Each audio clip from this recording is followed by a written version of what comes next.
وَمَن بَطَّأَ بِهِ عَمَلُهُ لَمْ يُسْرِعْ بِهِ نَسَبُهُ۔ بہت عمدہ بات۔ جس شخص کو پیچھے رکھ دیا اس کے عمل نے،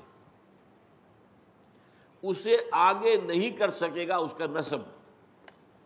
میں فلاں ابن فلاں ابن فلاں ہوں، میں تو فلاں کا جو ہے نسل سے ہوں، ہم تو نسل ابراہیمی سے ہیں۔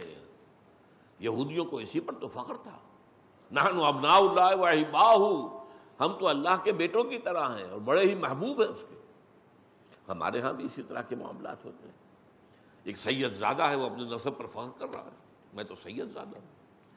اپنی جگہ ہے، حسب نسب اپنی جگہ ہے، اسلام اس کی نفی نہیں کرتا، لیکن یہ ہے کہ اگر اس کا اپنا عمل جو ہے وہ پیچھے رہ گیا اور اس عمل نے اسے پیچھے چھوڑ دیا تو پھر یہ نسب کی وجہ سے آگے نہیں آ سکتا۔ قدر جو ہے وہ انسان کا اپنا عمل ہے، جو تم کماتے ہو اسی سے تمہارا مقام معین ہوگا، نسب کی بنیاد پر نہیں۔ جیسے آپ کہتے ہیں فارسی میں بڑی عمدہ کہاوت، پدرم سلطان بود، میرا باپ تو بادشاہ تھا۔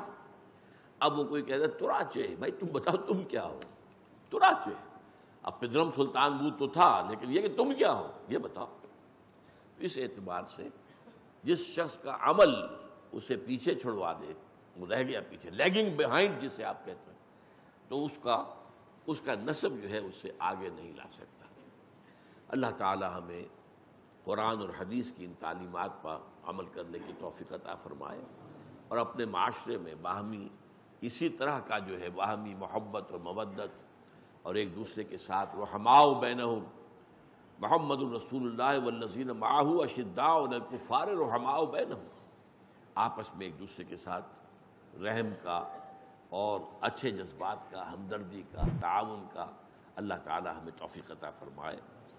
فصلی اللہ تعالی علی خیر خلقہ محمد وبارک وسلم تسلیما کثیرا کثیرا۔